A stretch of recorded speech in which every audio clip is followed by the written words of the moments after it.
last week, Bo, you did a bit on colonising Mars. Or just going to Mars at all. Yeah, we're going to Mars. Yeah. Now, during that, I kind of chipped in at the end that I thought Venus was a better option. And you made that face. Okay, next one. There we go. You made that face. And the mere suggestion that This is Venus, sacrilege.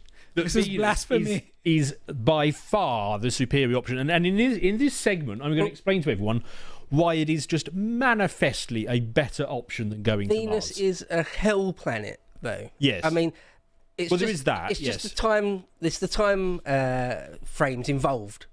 Well, it's like honestly. Okay, in hundreds of years. Okay. Give me 15 minutes and I will convince you. Before I go to that, we are hiring at the moment. We are looking for somebody to come and join the team. So if you would like to come and work with us, which is unfortunately in Swindon, then you can do so. Right, back to the presentation. Let's go down to what the point that Bo was making about, here we go. Yeah, next one down. This is just a there we lovely go. face. So this is why Venus is a tiny bit unpleasant. So the temperature on the surface of it is about 500 degrees. So that's way hotter than an oven.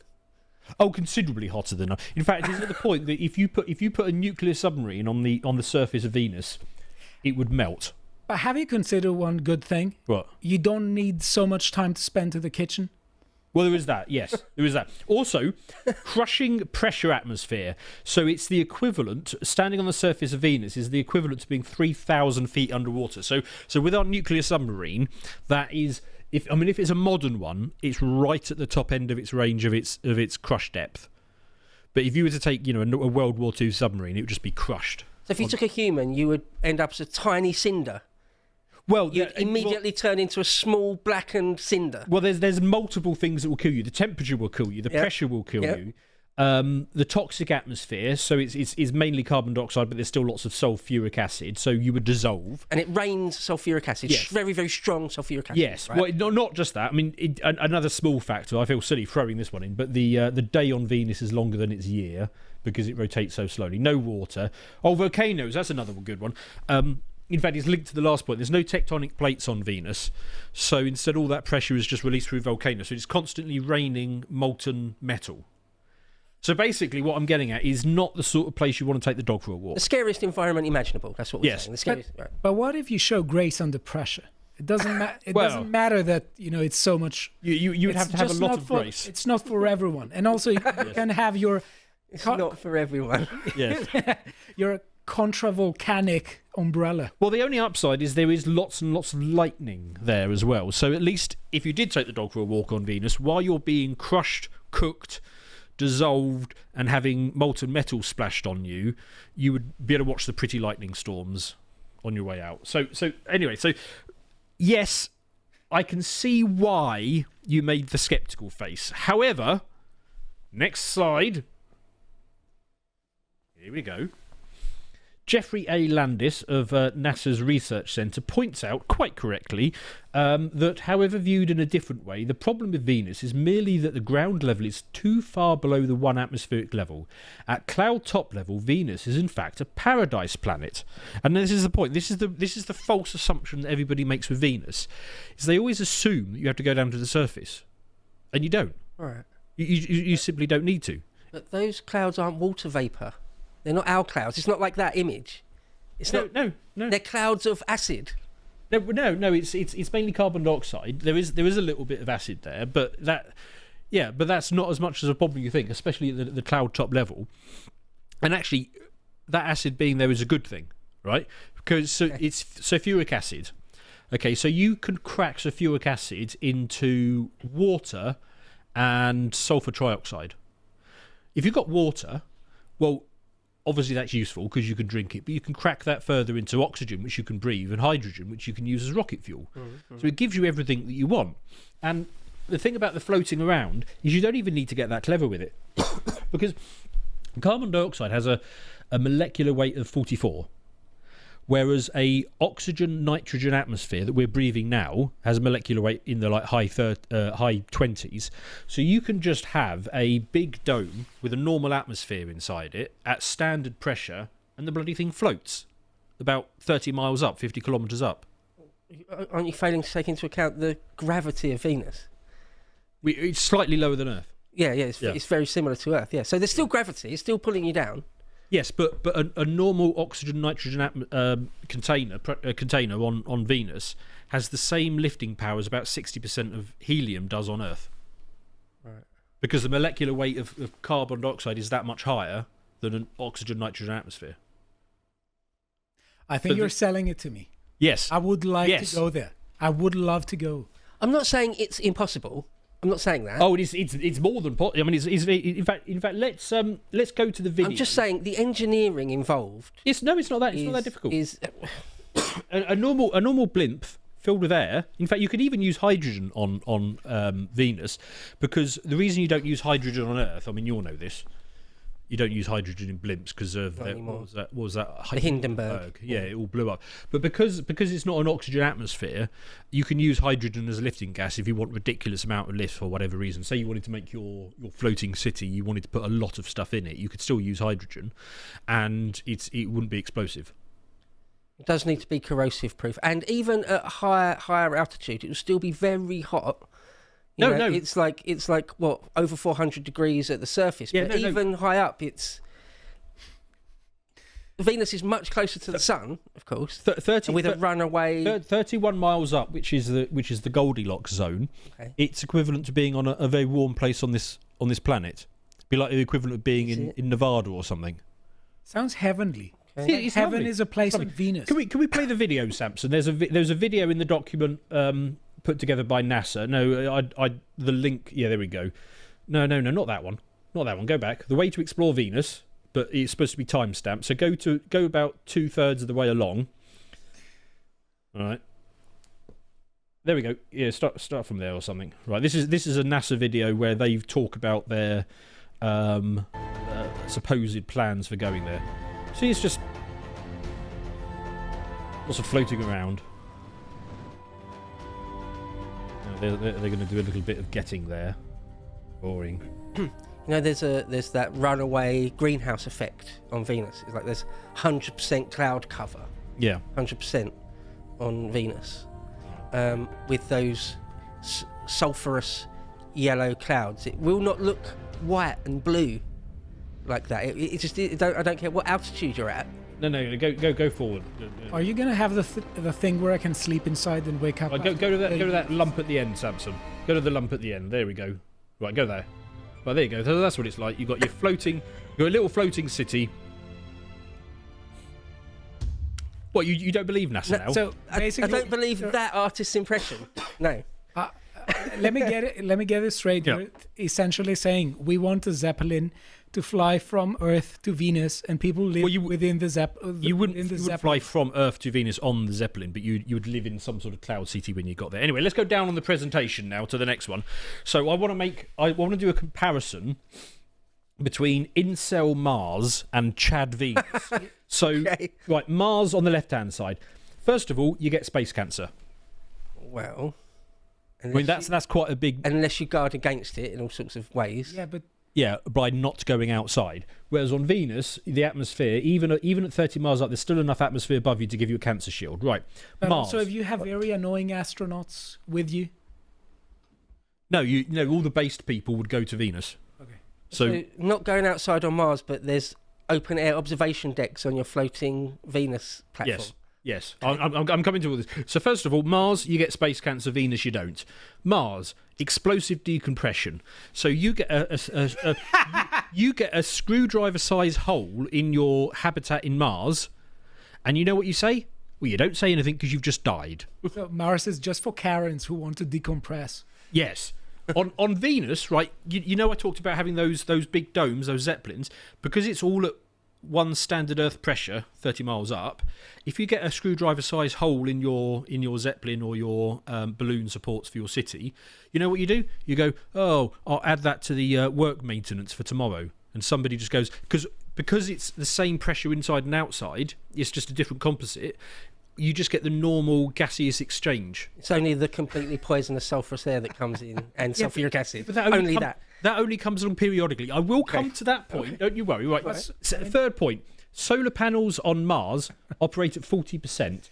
Solar panels on Venus operate at 200%. No, they don't, because there's pure cloud cover.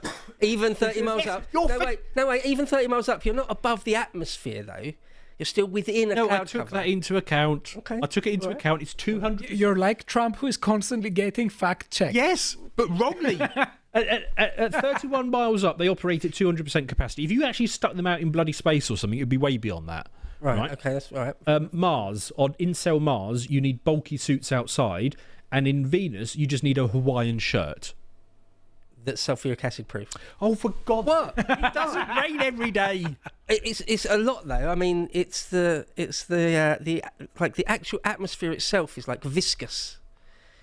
It will be. You don't have to. It's not. It doesn't have to be raining like our rain. The atmosphere itself is. Yeah, sulfurous. we're not in the thing. Remember, I keep saying this. 31 miles up, I know. where the atmospheric density is the same as Earth. Right.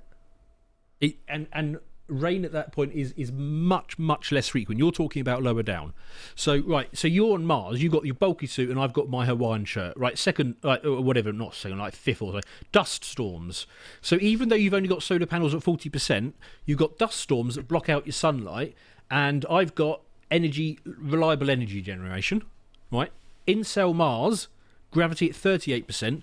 So you're going to be there getting all your muscle atrophy and your bone atrophy, and I'm going to be like on 90% gravity. I'm going to be fine. I'm going to be buff. Right. Next point, water. Now, both of these, extracting water is a bit energy intensive, but you've got to do it from ice, which you've got to find, and then you've got to crack it, but you haven't got much energy because your solar panels are running low and you've got your dust storms.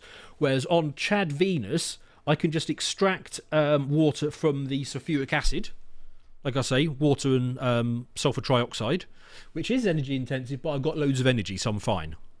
And last point, in order to get to Mars, it's an 8-month trip every 2 years, whereas getting to Venus is a 4-month trip, and you can do it every 1.5 years. That's excellent. That's a very good argument. Yes. You talk about chads and incels. I mean, famously, Mars is a masculine thing and Venus is a womanly thing. I mean, the women are hot. This is how it has been presented by the racist scientific. Right. So. Next slide. So I've done an artist impression of Bo and Dan going off on their colony missions. Right now, on the left, right, you're on Mars, and you can't see it because they're all wearing bulky suits, but they've all got cancer. But being a total explorer Chad, Uber Chad explorer, risking his life and limb. With cancer. And you're being a complete... Right, and that guy has just collapsed in the dirt because he's just had a radio message to hear that his wife and kids have been killed in explosive decompression. Right, and now the dust cloud is coming over the top. Whereas this guy over here, he's just enjoying cocktails. He seems like an adrenaline junkie. He seems to me the kind of guy who should be on Mars. He looks like a weakling. Yeah, he can't. Well, but he's not because the guy on the left, Mars mission, badass. Right, guy on the right, this total weakling. He can't even do 20 push-ups. This guy over here is on 90% gravity. He could spank these guys over here on 38% gravity. Yeah, but that's rigged. It's not rigged. It's the bloody gravity. You can't rig the gravity. That's fine. Right, so I'll tell you what's going to happen. Right, in a few years' time, when we go off on our missions, I'm going to be there on my cloud city in Venus, and I'm going to message you. I'm going to be on my cloud city. I'm going to walk past the hydroponic bays. I'm going to have my nice grass-fed steak.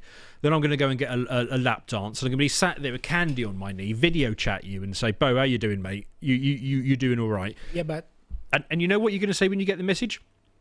Well, you're not going to say anything because you've had a dust storm, right? And then for a week after that, you're going to be cleaning the dust off your solar panels. I'm surviving like a badass.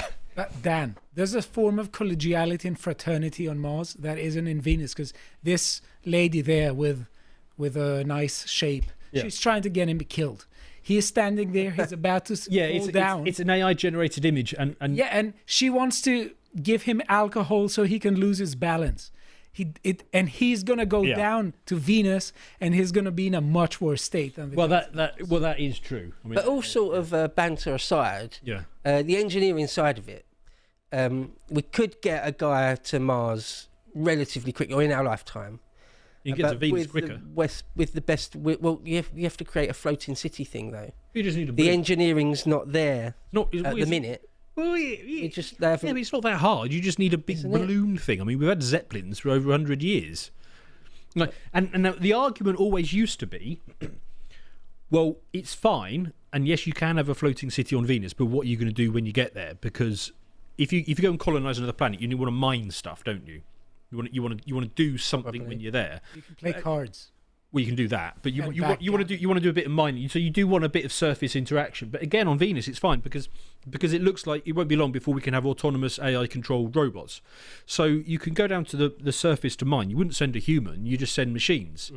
And it doesn't need to be cool enough for a human. It just needs to be cool enough for a machine. Now, the surface temperature is still too high, but you just create a a ceramic composite dome. And then you use cooling systems, like the same sort of cooling systems we have on Earth. So I'm sure everybody is perfectly well aware of how a fridge works, but you've got the evaporator inside, absorbing the heat. You've got a fluid that runs through it. That goes to a compressor that takes the amount of heat and basically scales it up. So you've got a large amount of heat.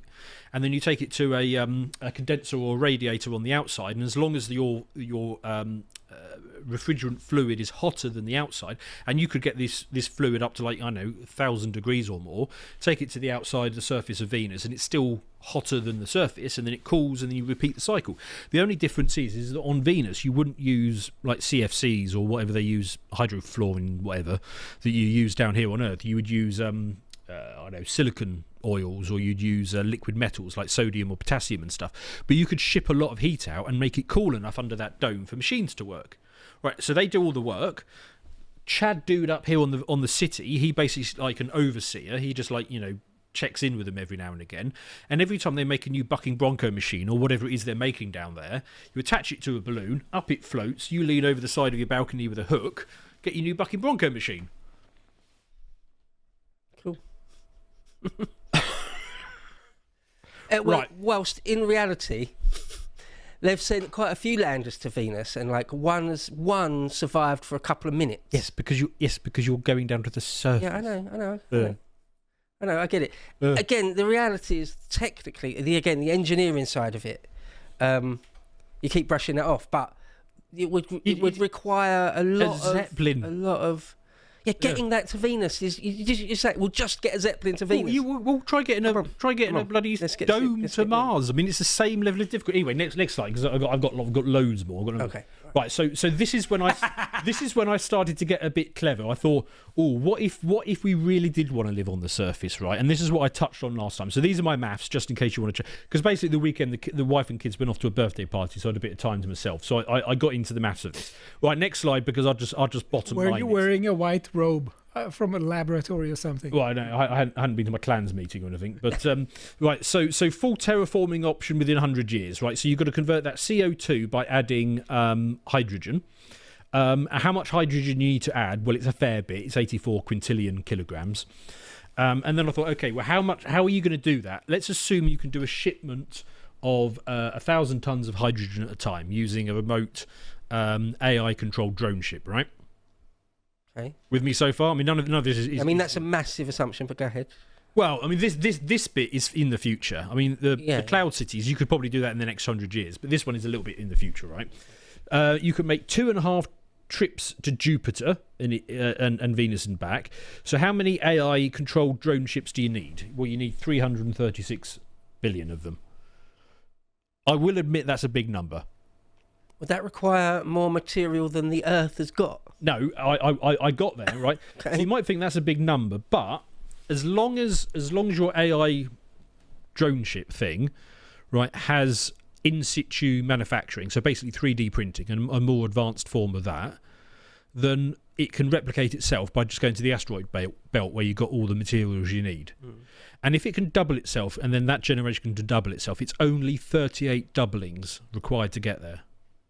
So if it takes 3 months, for example, for it to double itself, you can have the whole fleet in 9 years. And you only need to use 672 trillion tons of materials, or 0.0224 of the total mass of the asteroid belt. Right. And then you can colonize Venus. You can collapse that atmosphere down to water. Okay. honestly, the maths check out. Okay. I checked it. Okay. What? How are you not Looking amazed at at the this? chat. You could colonize Venus. Okay, yeah, but not in our lifetimes. Wow. Not in our lifetime, not even close, right? I mean, when you represent something as Yes. 0.0224% of the entire asteroid belt, I mean, it sounds like a really small amount if you represent it in those numbers. But you're talking about one of the biggest, in fact, you're talking about the biggest engineering project ever undertaken by humanity by orders of magnitude. So That's what you're talking about. we will need to scale up the tech in one or two places. Okay.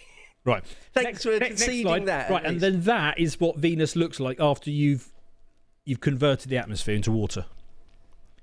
We actually know what it will look like. Interestingly, that bit on the left looks a bit like Westeros with a bit of extra water, and that bit looks like Easteros. This looks like a crab upside down. Could be that. Can we play the second video from the timestamp? Hopefully, that I included. There we go. Yeah. So this is what it would actually look like, because again, you know, you can look at the topography and you can work this out. Terraforming planets is an incredible thing, isn't it? It's an incredible idea. Yes. It's just a long time in our future, I'm afraid. I'm glad you said that, actually, because that brought me on to my second idea as to why you could do it, but actually you wouldn't. Because let's go back to the presentation. Because you're right. There's a lot of materials used, and actually there's a better source for them. So let's go down. Do you know what an O'Neill cylinder is? Yeah, it's like Rendezvous with Rama. There's that great thing, Yeah. Rendezvous with Rama. Have you ever Arthur C. Clarke? It's one I've of known those. that one. Yeah, But it's one of basically those. a big yeah. rotating habitat. Yeah. And the reason why these are going to be the future of the humanity is because if you think about it, a sphere like a planet is the lowest possible amount of surface area for a given quantity of mass. Whereas a cylinder is very close to the opposite of that, the greatest possible amount of surface area for the minimum possible amount of mass. So then I thought, okay, what happens if, instead of using all that material to crack the atmosphere on Venus, we used it to make O'Neill cylinders, right? That's in the end of the Interstellar. That's where I think is it? he's found in a cylinder or something. Okay, I think both we need to meet halfway, because Bo says all this is noble. I think it is. Oh no, but it's not in our lifetime. But I think you could do another segment telling us about the elixir of youth, because I want to experience this. I've got a little bit more on this, right? Because these cylinders, they're about 3.5 times the size of Swindon. You could get 3.5 Swindons into these things. Yeah, but they have to be more aesthetic, because otherwise I'm just jumping the void. Well, you can style them however you like. There's a brilliant novel called Rendezvous with Rama by Arthur C. Clarke, where one flies close to Earth and some humans go on an alien one. Yeah. But my point is you were correct. Let's go to the next slide. You are correct that for the amount of effort that you need to put into collapsing the atmosphere on Venus, can we go to the next slide? Is he still there? There we go. So if you use that amount of materials to make cylinders, you get 67 million of those cylinders, providing 117 times more the amount of habitable space, and you provide enough living space for 84 trillion people. Right. What's the end game of that? What's the aim of that again? To go to explore the galaxy, sort of thing. No, that's well, they can do whatever they want. I mean, they can. Oh, okay. That's just living space. Just chilling. Yes. Right. Next slide. Right. Then I went full retard. Right. Okay. Next slide. Never go full retard. Yeah. Never. So on this one, I decided, okay, why don't we just scale up? Why don't we just take all of the mass of the entire solar system and convert it into space habitats? Right with me? Okay. I've decided to leave out the Earth for sentimental reasons. All right. And also the sun and the gas giants. But everything else we convert. And I've only assumed that 0.68% of it is usable. It took me a while to get that number. Right. You can then create 6 trillion O'Neill cylinders, which is 10 million times the surface area of the Earth. So I guess the broad point I'm making is when you watch sci-fi stuff, they always make, I think, some false assumptions. They always assume that you can travel faster than light and go to other systems. You probably can't. We're probably going to be trapped in this solar system forever. But actually, the amount of population that this solar system could support is vast, absolutely vast. Right. In fact, it comes out as 7.5 quintillion people. And I'll just round this off. You go to the next one. The implications of 75 quintillion people, and this is probably a few thousand years down the line. I'll grant you that. If you had a population of 7.5 quintillion people, you would have at any one time about 230 trillion people with an IQ over 160. And even if you assume that somebody like Elon Musk is once a generation on Earth, you'd have 1 billion of them at a time in this scenario. Imagine the GDP with 7.5 quintillion people. Well, that was going to be my closing point, you see, because right, let's say you have a niche band on Earth that sells 500 albums. That's quite a small band, isn't it? It's quite niche. But if you scale it up to this level, you would sell 500 billion albums and make 9 trillion. This, I think, is the future of humanity. It's space habitats. It's, in the meantime, we go via cloud cities on cloud cities on Venus, not incel colonies on Mars where you get space cancer. But anyway, that's the vision for the far humanity. So have I convinced you, Bo? Given a big enough time frame, I'm sure we could go to Venus. But in the short term, Venus is better, eh? In the short term. Yes. What do you reckon, Stelios? Where do you want to go? Do you want to go to Chad Venus or 38% Keeps incel representing Mars? it as an Earth skyscape with white clouds and a blue sky. It's just that's not what it is. It's just not what it is. Where can I have the best fun, the most fun? Venus. It's got pole dancing Even if you're clubs. 31 miles up, you're still underneath a cloud cover. There'll still be cloud cover above you. Yeah. So you'd just be. That's why you don't get cancer. So you'd look out and you wouldn't see like nice white clouds. It would just be like a yellowy fog. Right. Which is much nicer than dust storms on Mars. Some vistas on Mars are breathtaking. The chat says, why don't we go to both? Yeah. Well, I'm not. If you can terraform Venus, then maybe we can terraform Mars. If you've got the ability to make trillions of O'Neill cylinders, can't we get Mars spinning?